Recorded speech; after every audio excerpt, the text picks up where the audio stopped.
இன்றைய முக்கிய செய்திகள். புதுச்சேரி மாநிலம் முழுவதும் கொரோனா வைரஸ் குறித்து விழிப்புணர்வு ஏற்படுத்தும் வகையில் விழிப்புணர்வு பிரச்சார வாகனத்தை சுகாதாரத்துறை இயக்குனர் மோகன்குமார் தொடங்கி வைத்தார்.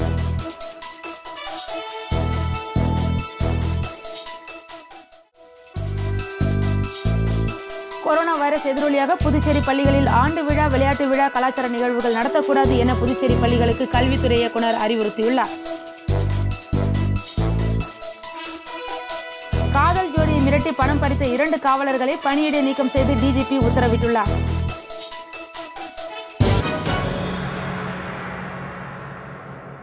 புதுச்சேரி மாநிலம் முழுவதும் கொரோனா வைரஸ் குறித்து விழிப்புணர்வு ஏற்படுத்தும் வகையில் விழிப்புணர்வு பிரச்சார வாகனத்தை சுகாதாரத்துறை இயக்குனர் மோகன்குமார் தொடங்கி வைத்துள்ளார். நாடு முழுவதும் கொரோனா வைரஸால் ஏராளமானோர் பாதிக்கப்பட்டுள்ளனர். புதுச்சேரியிலும் கொரோனா வைரஸ் வராமல் தடுக்கும் வகையில் புதுச்சேரி அரசு பல்வேறு முன்னெச்சரிக்கை நடவடிக்கைகளை எடுத்து வருகின்றது. இந்நிலையில் புதுச்சேரி அரசு சுகாதாரம் மற்றும் குடும்ப நலத்துறை வாயிலாக பொதுமக்களுக்கு கொரோனா வைரஸ் குறித்த விழிப்புணர்வு ஏற்படுத்தும் வகையில் வாகன விழிப்புணர்வு பிரச்சாரம் தொடங்கப்பட்டுள்ளது. நலவழித்துறை அலுவலகத்தில் இருந்து தொடங்கிய இந்த பிரச்சாரத்தை சுகாதாரம் மற்றும் குடும்ப நலத்துறை இயக்குனர் மோகன்குமார் தலைமை தாங்கி கொடி அசைத்து துவக்கி வைத்தார். 2 பிரச்சார வாகனங்களில் கொரோனா வைரஸ் வராமல் தடுக்கும் முறைகள் மற்றும் பின்பற்றப்பட வேண்டிய நடவடிக்கைகள் குறித்த விழிப்புணர்வு பேனர்கள் ஏந்தியவாறு புதுச்சேரி மாநிலம் முழுவதும் உள்ள கிராம பகுதிகளில் கொரோனா வைரஸ் குறித்து விழிப்புணர்வு ஏற்படுத்த உள்ளனர்.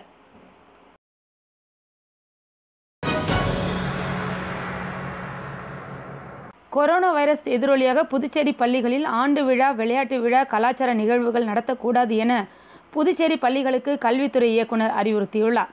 புதுச்சேரியில் உள்ள அனைத்து பள்ளிகளுக்கும் கல்வித்துறை இயக்குனர் ருத்ரகவுடு அனுப்பியுள்ள சுற்றறிக்கையில், பள்ளிகளில் காலை நேர வழிபாட்டிற்காக மாணவர்கள் ஒன்று கூடல் நிகழ்வை நடத்தக்கூடாது. பள்ளி துவங்கிய முதல் பாட வேளையில் கொரோனா வைரஸ் தொடர்பான விழிப்புணர்வை மாணவர்களுக்கு கற்பிக்க வேண்டும். பள்ளிகளில் ஆண்டு விழா, விளையாட்டு விழா, போட்டிகள், கலாச்சார நிகழ்வுகள் உள்ளிட்டவைகளை மறு உத்தரவு வரும் வரை நடத்தக்கூடாது. தொண்டை வலி, சளி, இருமல் உள்ளிட்ட பிரச்சனைகள் இருந்தால் அந்த மாணவர்களையும் ஆசிரியரையும் உடனே அருகில் உள்ள மருத்துவமனைக்கு அழைத்து செல்ல வேண்டும். இதில் பாதிப்பு இருந்தால் அந்த மாணவர்கள் மற்றும் ஆசிரியர்கள் கண்டிப்பாக விடுமுறை எடுத்துக் கொள்ளலாம் என்று அறிக்கையில் தெரிவிக்கப்பட்டுள்ளது.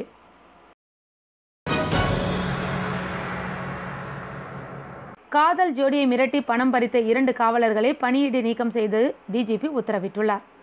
புதுச்சேரிக்கு கடந்த புதன்கிழமை கடலூரைச் சேர்ந்த 2 காதல் ஜோடிகள் சுற்றுலா வந்துள்ளனர். புதுச்சேரியின் பல்வேறு இடங்களை சுற்றி பார்த்த அவர்கள் அன்று இரவு அம்பலத்தடையார் வீதியில் உள்ள தனியார் தங்கும் விடுதியில் அறை எடுத்து தங்கியுள்ளனர். இந்நிலையில் அப்பகுதியில் இரவு நேர ரோந்து பணியில் ஈடுபட்டிருந்த பெரிய கடை காவல் நிலையத்தைச் சேர்ந்த காவலர்கள் சதீஷ்குமார் மற்றும் சுரேஷ் ஆகிய இருவரும் காதல் ஜோடிகள் தங்கி இருக்கும் விடுதிக்கும் சென்றுள்ளனர். அப்போது அங்கிருந்த காதலர்களை சோதனை செய்தனர். மேலும் அவர்களை மிரட்டி அவர்களிடமிருந்த 20,000 ரூபாய் பணத்தை பெற்று சென்றுள்ளனர்.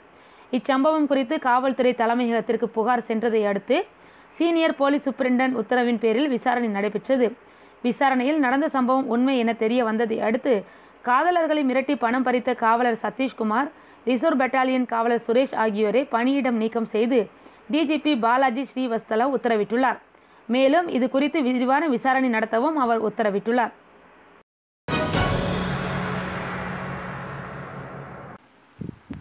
புதுச்சேரி ஆதி திராவிடர் மற்றும் பழங்குடியினர் நலத்துறையின் கீழ் தையல் பயிற்சி முடித்த மாணவியர் மற்றும் பெண்களுக்கு சான்றிதழ் மற்றும் தையல் இயந்திரங்களை அமைச்சர் கந்தசாமி சட்டப்பேரவையில் வழங்கினார். புதுச்சேரி ஆதி திராவிடர் மற்றும் பழங்குடியினர் நலத்துறையின் கீழ் அரியாங்குப்பம் மற்றும் களித்தீர்த்தால் குப்பத்தில் பெண்களுக்கான தையல் தொழில் பயிற்சி மையம் இயங்கி வருகின்றது. இந்த மையத்தில் ஏராளமான பெண்கள் தையல் பயிற்சி பெற்று வருகின்றனர்.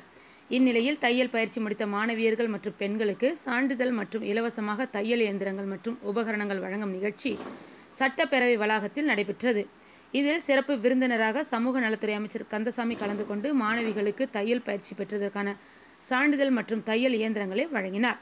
உடன் நலத்துறை செயலர் ஆலிஸ் வாஸ், இயக்குனர் யஷ்வந்தையா, துணை இயக்குனர் விஜயா மற்றும் அலுவலர்கள் உடன் இருந்தனர்.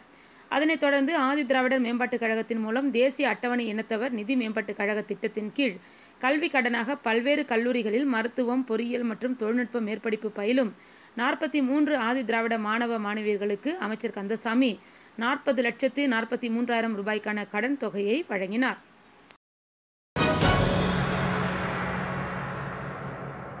கொரோனா வைரஸ் தடுப்பு நடவடிக்கையாக புதுச்சேரியில் உள்ள அனைத்து அரசு அலுவலகங்களிலும் பயோமெட்ரிக் வருகை பதிவேடு இடைக்காலமாக நிறுத்தி வைக்கப்பட்டுள்ளது. புதுச்சேரி அரசின் நிர்வாக சீர்திருத்தத்துறை கூடுதல் செயலர் அனைத்து அரசு துறைகளுக்கும் அனுப்பியுள்ள சுற்றறிக்கையில், கொரோனா வைரஸ் அச்சத்தின் எதிரொலியாக முன்னெச்சரிக்கை நடவடிக்கையாகவும் புதுச்சேரி யூனியன் பிரதேசத்தில் உள்ள அனைத்து அரசு அலுவலகங்கள் மற்றும் தன்னாட்சி அமைப்புகளில் பயோமெட்ரிக் வருகை பதிவேடு இடைக்காலமாக நிறுத்தி வைக்கப்படுகிறது. மறு அறிவிப்பு வரும் வரை இந்த உத்தரவு நீடிக்கும் என தெரிவிக்கப்பட்டுள்ளது.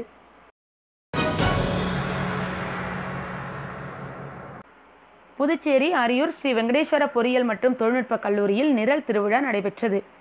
புதுவை மாநிலம் அரியூர் ஸ்ரீ வெங்கடேஸ்வர பொறியியல் மற்றும் தொழில்நுட்ப கல்லூரியில் 2020ஆம் ஆண்டுக்கான 2 நாட்கள் நிரல் திருவிழா துவங்கியது. கல்லூரியின் தாளாளர் ராமச்சந்திரன் தலைமையில் நடைபெற்ற இவ்விழாவில் போக்குவரத்து காவல் கண்காணிப்பாளர் டாக்டர் ரச்சனா சிங் சிறப்பு விருந்தினராக கலந்து கொண்டு வாழ்த்துரை வழங்கினார். கல்லூரி முதல்வர் டாக்டர் பிரதீப் தேவநேயன் அனைவரையும் வரவேற்று பேசினார்.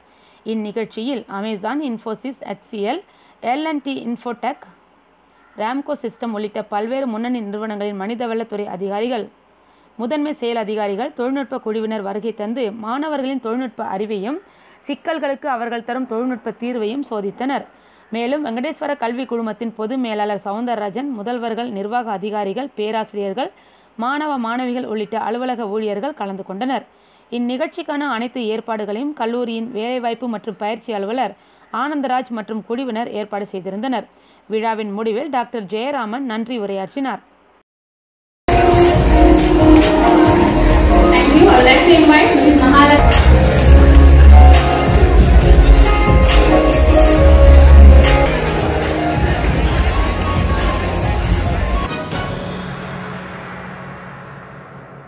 புதுச்சேரி ஸ்ரீ மணக்குள விநாயகர் பொறியியல் கல்லூரியில் அரசு மற்றும் தனியார் பள்ளிகளைச் சேர்ந்த முதல்வர்கள் மற்றும் தலைமை ஆசிரியர்கள் பங்கேற்ற எஜுகேஷனல் லீடர்ஷிப் மீட் 2020 என்ற நிகழ்ச்சி நடைபெற்றது.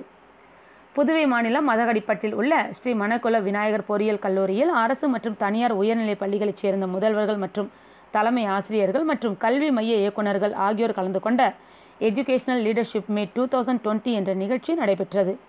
இந்நிகழ்ச்சியில் சுமார் 50க்கும் மேற்பட்ட பள்ளிகளில் இருந்து 300க்கும் மேற்பட்ட முதல்வர்கள் மற்றும் தலைமை ஆசிரியர்கள் மற்றும் கல்லூரியில் பயிலும் மாணவ மாணவியருக்கு பெற்றோர்களாக இருக்கும் முதல்வர்களும் தலைமை ஆசிரியர்களாக பணிபுரிபவர்களும் கல்வி மைய இயக்குநர்களும் கௌரவிக்கப்பட்டனர். கல்லூரி குழுமத்தின் தலைவர் மற்றும் மேலாண் இயக்குனர் தனசேகரன், கல்லூரியின் இயக்குனர் மற்றும் முதல்வருமான முனைவர் வெங்கடாஜலபதி தலைமையில் நடைபெற்ற இந்நிகழ்ச்சியில் சிறப்பு விருந்தினராக கம்பன் கவிமணி நகைச்சுவை நாவலர் புலவர் ராமலிங்கம் கலந்து கொண்டு சிறப்புரையாற்றினார்.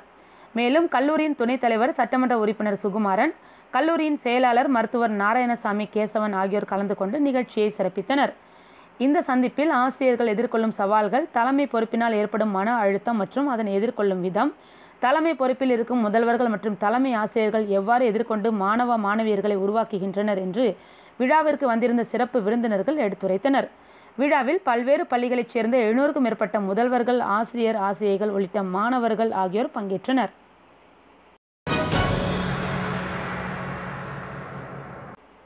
கலாம் சேவை மையத்தின் நிறுவனர் வழக்கறிஞர் சம்பத் பிறந்த நாளையொட்டி முதலியார்பேட்டை தொகுதிக்குட்பட்ட வேல்ராம்பட்டு பகுதியில் நலத்திட்ட உதவிகள் வழங்கும் விழா நடைபெற்றது. கலாம் சேவை மைய நிறுவனரும் சமூக சேவகருமான வழக்கறிஞர் சம்பத் பிறந்த நாளையொட்டி அவரது ஆதரவாளர்கள் புதுச்சேரி முழுவதும் கொண்டாடி வருகின்றனர். அதன் ஒரு பகுதியாக முதலியார்பேட்டை தொகுதிக்குட்பட்ட வேல்ராம்பட்டு பகுதியில் கலாம் சேவை மைய நிர்வாகி பெருமாள் தலைமையில் நலத்திட்ட உதவிகள் வழங்கும் விழா நடைபெற்றது. இந்நிகழ்ச்சியில் கலாம் சேவை மைய நிறுவனர் வழக்கறிஞர் சம்பத் சிறப்பு அழைப்பாளராக பங்கேற்று நலத்திட்ட உதவிகள் வழங்கினார். மேலும் அவருக்கு கலாம் சேவை மைய நிர்வாகிகள், ஊர் பெரியவர்கள் உள்ளிட்ட பொதுமக்கள் கேக் வெட்டி, சால்வை மற்றும் ஆளுயர மாலை அணிவித்து வாழ்த்து தெரிவித்தனர். நிகழ்ச்சியில் கலாம் சேவை மையத்தின் மாநில நிர்வாகிகள் மற்றும் சரவணன், முரளி ஆனந்த், முத்து உட்பட பலர் கலந்து கொண்டனர்.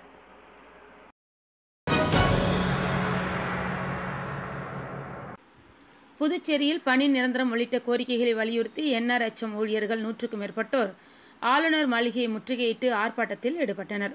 அப்போது நள்ளிரவு வரை நடைபெற்ற போராட்டத்தின் போது மயக்கமடைந்த 2 பெண் ஊழியர்களை சக ஊழியர்கள் கையில் தூக்கி கொண்டு சென்று மருத்துவமனையில் சேர்த்தது பரபரப்பை ஏற்படுத்தியது. புதுச்சேரி சுகாதாரத்துறையில் 700க்கும் மேற்பட்ட NRHM ஊழியர்களாக கடந்த 15 ஆண்டுகளுக்கு மேலாக பணிபுரிந்து வருகின்றனர்.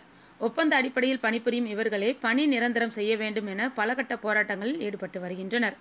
இந்நிலையில் சுகாதாரத்துறையில் காலி பணியிடங்கள் நிரப்பும் போது 33% NRHM ஊழியர்களை கொண்டு நிரப்ப அரசு உறுதியளித்தும் இதுவரை யாரும் அதுபோல் நிரந்தரம் செய்யப்படவில்லை. இந்நிலையில் தங்களை பணி நிரந்தரம் செய்ய வேண்டும் என்பன உள்ளிட்ட கோரிக்கைகளை வலியுறுத்தி கடந்த 12 தினங்களாக சுகாதாரத்துறை இயக்குனர் அலுவலகத்தில் காத்திருப்பு போராட்டத்தில் ஈடுபட்டு வந்த NRHM ஊழியர்கள் திடீரென நேற்று மாலை துணைநிலை ஆளுநர் மாளிகையை நோக்கி சென்றனர். அங்கு போலீசார் அவர்களை தடுத்து நிறுத்தினர். இதனையடுத்து ஊழியர்கள் ஆளுநர் மாளிகையை முற்றுகையிட்டு போராட்டத்தில் ஈடுபட்டனர். தொடர்ந்து அவர்கள் அங்கேயே தரையில் அமர்ந்து தர்ணா போராட்டத்தில் ஈடுபட்டனர். இரவும் தொடர்ந்து அங்கேயே போராட்டத்தில் ஈடுபட்டனர். அப்போது போராட்டத்தில் ஈடுபட்டிருந்த 2 பெண் ஊழியர்கள் மயக்கம் அடைந்ததால் அவர்களை சக ஊழியர்கள் தூக்கி கொண்டு அரசு மருத்துவமனைக்கு கொண்டு சென்றனர். இப்போராட்டத்திற்கு ஆதரவு தெரிவித்து காங்கிரஸ், இடதுசாரி கட்சி நிர்வாகிகள் போராட்டம் நடைபெறும் ஆளுநர் மாளிகை அருகில் வந்து அவர்களுக்கு ஆதரவு தெரிவித்தனர். தொடர்ந்து நள்ளிரவில் அவர்கள் போராட்டத்தை கைவிட்டு கலைந்து சென்றனர். நள்ளிரவு வரை ஆளுநர் மாளிகை அருகே நடைபெற்ற இச்சம்பவங்களால் பரபரப்பு காணப்பட்டது.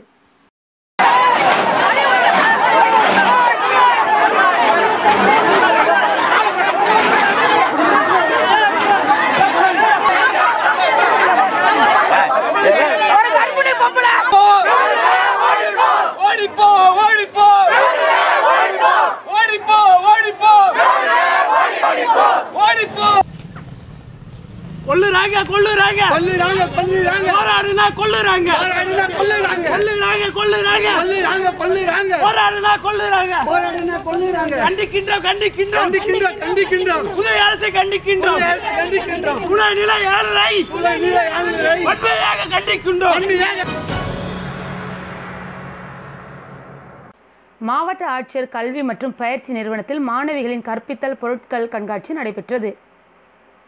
புதுச்சேரி லாஸ்பேட்டை பகுதியில் உள்ள மாவட்ட ஆசிரியர் கல்வி மற்றும் பயிற்சி நிறுவனத்தில் இந்திய அரசின் தேசிய திறந்தவெளி பள்ளி சார்பில் குழந்தை பராமரிப்பு கல்வி பயின்ற மாணவர்களுக்கு கற்றல் கற்பித்தல் பொருட்கள் கண்காட்சி நடைபெற்றது.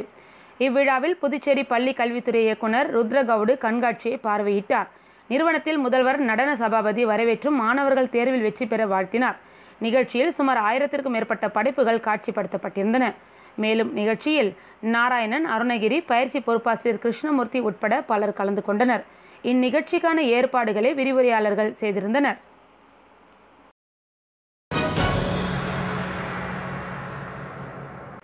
முதலியார்பேட்டை தொகுதியில் உள்ள டேனியல் ஆங்கில பள்ளியில் நடைபெற்ற அறிவியல் கைவினை பொருட் கண்காட்சியினை சட்டமன்ற உறுப்பினர் பாஸ்கர் தொடங்கி வைத்தார். புதுச்சேரி முதலியார்பேட்டை பகுதியில் டேனியல் ஆங்கில பள்ளி இயங்கி வருகின்றது. இப்பள்ளியில் அறிவியல், ஓவியம் மற்றும் கைவினை கண்காட்சி நடைபெற்றது. இக்கண்காட்சியில் சிறப்பு விருந்தினராக தொகுதி சட்டமன்ற உறுப்பினர் பாஸ்கர் கலந்து கொண்டு தொடங்கி வைத்து மாணவர்களின் படைப்புகளை பார்வையிட்டு வாழ்த்தி பேசினார். நிகழ்ச்சியில் பள்ளியின் தாளாளர் சேகர் தலைமை தாங்கினார். பள்ளி தலைமை ஆசிரியை நிர்மலா மற்றும் பள்ளியின் நிர்வாகி சாம்சன் ஆகியோர் முன்னிலை வகித்தனர். இந்நிகழ்ச்சிக்கான ஏற்பாடுகளை பள்ளி ஆசிரியர்கள் செய்திருந்தனர். கண்காட்சியில் சுமார் 200க்கும் மேற்பட்ட படைப்புகள் காட்சிப்படுத்தப்பட்டிருந்தன. புதுச்சேரிக்கு சுற்றுலா வந்த தமிழகத்தைச் சேர்ந்த பள்ளி மாணவர்கள் சட்டப்பேரவையில் துணை சபாநாயகரை சந்தித்து பேசினர். தமிழகத்தைச் சேர்ந்த பள்ளி மாணவர்கள் புதுச்சேரிக்கு சுற்றுலா வந்தனர். அவர்கள் புதுச்சேரியில் உள்ள பல்வேறு இடங்களை சுற்றி பார்த்தனர். பின்னர் புதுச்சேரி சட்டப்பேரவையும் சுற்றி பார்த்தனர். அவர்கள் துணை சபாநாயகர் பாலனை சந்தித்து வாழ்த்து பெற்றனர். அப்போது துணை சபாநாயகர் மாணவர்களுடன் புகைப்படம் எடுத்துக்கொண்டார். பின்னர் பள்ளி மாணவர்களுக்கு சாக்லேட் வழங்கி வாழ்த்தினார்.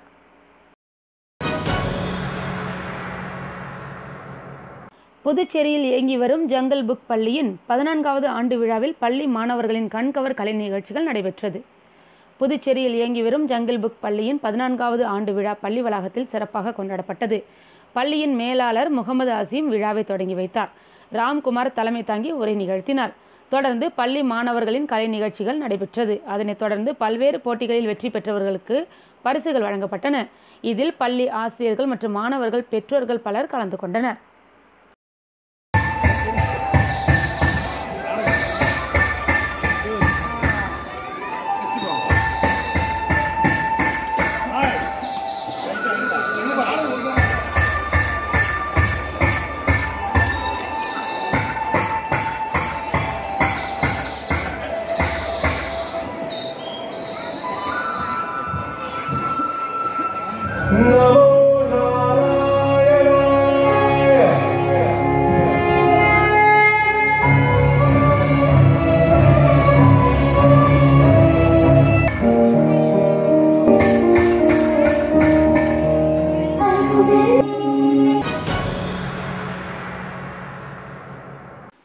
முத்தியால்பேட்டை தொகுதியில் அங்கன்வாடி மையத்தின் கட்டிட திறப்பு விழாவில் சமூக நலத்துறை அமைச்சர் கந்தசாமி கலந்து கொண்டு திறந்து வைத்தார்.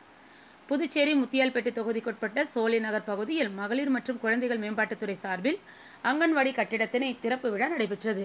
இதில் தொகுதி சட்டமன்ற உறுப்பினர் வையாபுரி மணிகண்டன் தலைமை தாங்கினார். சிறப்பு விருந்தினராக சமூக நலத்துறை அமைச்சர் கந்தசாமி கலந்து கொண்டு கட்டிடத்தை திறந்து வைத்து குத்துவிளக்கேற்றினார். நிகழ்ச்சியில் மகளிர் மற்றும் குழந்தைகள் மேம்பாட்டுத்துறை இயக்குனர் மற்றும் தொகுதி நிர்வாகிகள், பொதுமக்கள் உட்பட பலர் கலந்து கொண்டனர். டாக்டர் அகர்வால் கண் மருத்துவமனை மற்றும் விநாயகா மிஷன் மருத்துவமனை சார்பில் நடைபெற்ற விழிப்புணர்வு பேரணியில் 100க்கும் மேற்பட்ட மாணவ மாணவிகள் கலந்து கொண்டனர். புதுச்சேரியில் ராஜீவ்காந்தி சிலை அருகே உள்ள டாக்டர் அகர்வால் கண் மருத்துவமனை மற்றும் விநாயகா மிஷன் மருத்துவமனை இணைந்து கண்ணீர் அழுத்த நோய்க்கான விழிப்புணர்வு பேரணி மருத்துவமனை வளாகத்தில் நடைபெற்றது. இப்பேரணியை தலைமை மருத்துவர் ஜெயலலிதா கொடியசைத்து தொடங்கி வைத்தார். மேலும் இதில் 100க்கும் மேற்பட்ட மாணவர்கள், மருத்துவமனை ஊழியர்கள் கையில் விழிப்புணர்வு பதாகைகளை ஏந்தியபடி பொதுமக்களுக்கு விழிப்புணர்வு குறித்து துண்டு பிரசுரங்களை வழங்கினர். பேரணியானது இந்திரா காந்தி சிலை அருகே முடிவடைந்தது.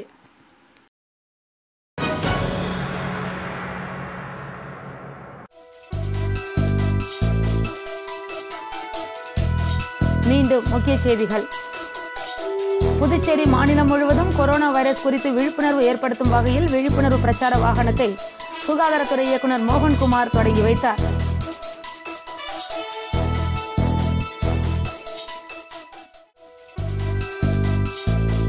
கொரோனா வைரஸ் எதிரொலியாக புதுச்சேரி பள்ளிகளில் ஆண்டு விழா, விளையாட்டு விழா, கலாச்சார நிகழ்வுகள் நடத்தக்கூடாது என புதுச்சேரி பள்ளிகளுக்கு கல்வித்துறை இயக்குனர் அறிவுறுத்தியுள்ளார். காதல் ஜோடியை மிரட்டி பணம் பறித்த 2 காவலர்களை பணியிடை நீக்கம் செய்து டிஜிபி உத்தரவிட்டுள்ளார்.